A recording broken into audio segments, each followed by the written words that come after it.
नमस्कार। आज हम पढ़ेंगे आधुनिक भारत का इतिहास।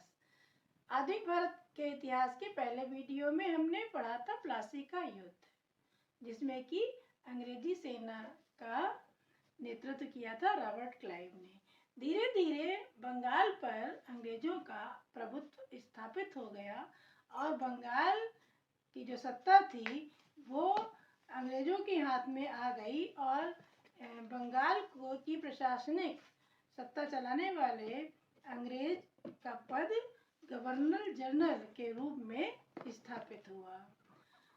भारत में ब्रिटिश सत्ता के प्रसार में हम 3 चरण देखेंगे, जिसमें कि प्रथम चरण में हम बंगाल के गवर्नर जनरल, द्वितीय चरण में हम भारत के गवर्नर जनरल, जिस समय की भारत पर ब्रिटिश सत्ता का आधिपत्य स्थापित हो गया था, और उसके बाद में हम देखेंगे कि भारत के गवर्नर जनरल अथवा महारानी के वायसराय। ये घटना 1857 में हुई थी, जबकि सत्ता कंपनी के हाथों से स्थानांतरित होकर ब्रिटिश क्राउन के पास चली गई थी। तो भारत में ब्रिटिश सत्ता के प्रसार के प्रथम चरण में हम बंगाल के गवर्नर जनरल का अध्ययन करेंगे। कई बार क्वेश्चन पूछे जाते हैं कि कौन सा गवर्नर जनरल किस काल में रहा है, कितना उनका शासन काल है, क्या उनके महत्वपूर्ण कार्य हैं। ये कॉम्पिटिटिव एग्जाम्स में बहुत पूछा जाता है। तो हम इसको एक निमोनिक टेक्निक से याद करेंगे बंगाल के गवर्नर जनरल को, कि इसको हम इस तरह से कर सकते हैं, हम कस बकब मज है एव। हम इसको याद करने का तरीका ये है कि हम जो है किसी के मजहब के बारे में नहीं कह सकते, कुछ भी नहीं कह सकते हैं। सभी के मजहब अपने अच्छे होते हैं और सभी में अच्छाइयाँ होती हैं। किसी के मजहब के बारे में नहीं कुछ नहीं कहना चाहिए। तो हम कस बकब मज है एव। अब इस कोड को हम खोलते चले जाएंगे और बंगाल के गवर्नर जनरल एक के बाद एक याद होते चले जाएंगे। सर्वप्रथम बंगाल के गवर्नर जनरल के पद पर हम वारेन हेस्टिंग्स को देखते हैं। वारेन हेस्टिंग्स का कार्यकाल 1774 से 1785 ईस्वी तक था।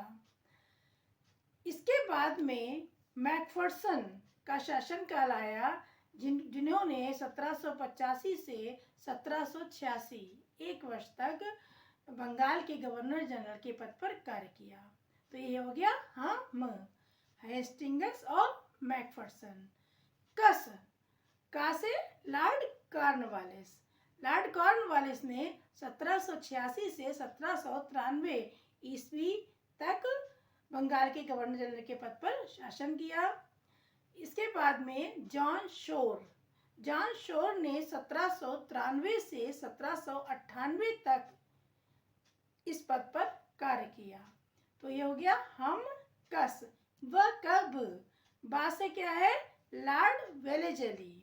लॉर्ड वेलेजली ने 1798 से 1805 ईस्वी तक बंगाल के गवर्नर जनरल के पद पर कार्य किया।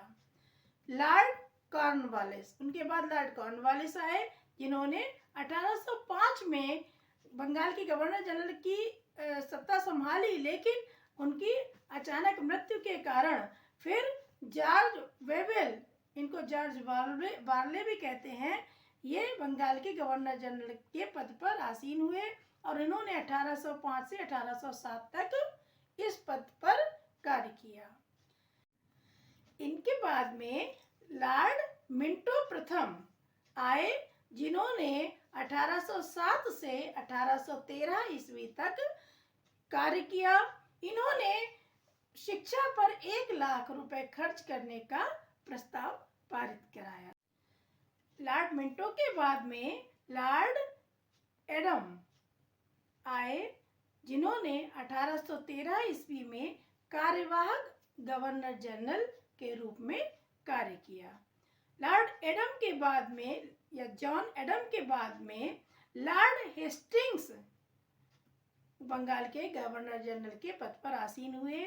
इन्होंने 1813 से 1823 तक कार्य किया और इन्होंने भारतीयों को उच्च पद देने का सुझाव पारित कराया।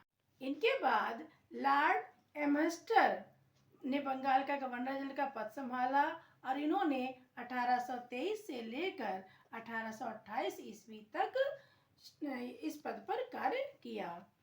इनके बाद में लॉर्ड विलियम बेंटिक बंगाल के गवर्नर जनरल बने और इन्होंने 1828 से 1833 ईस्वी तक बंगाल के गवर्नर जनरल के पद पर कार्य किया।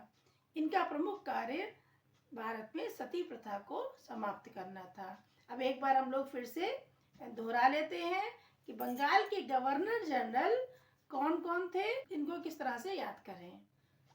कोड है हम कस बकब मजहब, Hastings, Macpherson, Cornwallis, John Shore, Wellesley, Cornwallis, Wavell या बार्ले, मिंटो प्रथम, जॉन एडम, हेस्टिंग्स, एमहर्स्ट और बेंटिक। ये सब एक सीक्वेंस से आपको बंगाली गवर्नर जनरल याद हो गए हैं। अब इसके बाद में हम लोग भारत के गवर्नर जनरल का अध्ययन अगली वीडियो में करेंगे। तब तक के लिए बाय बाय, टेक केयर।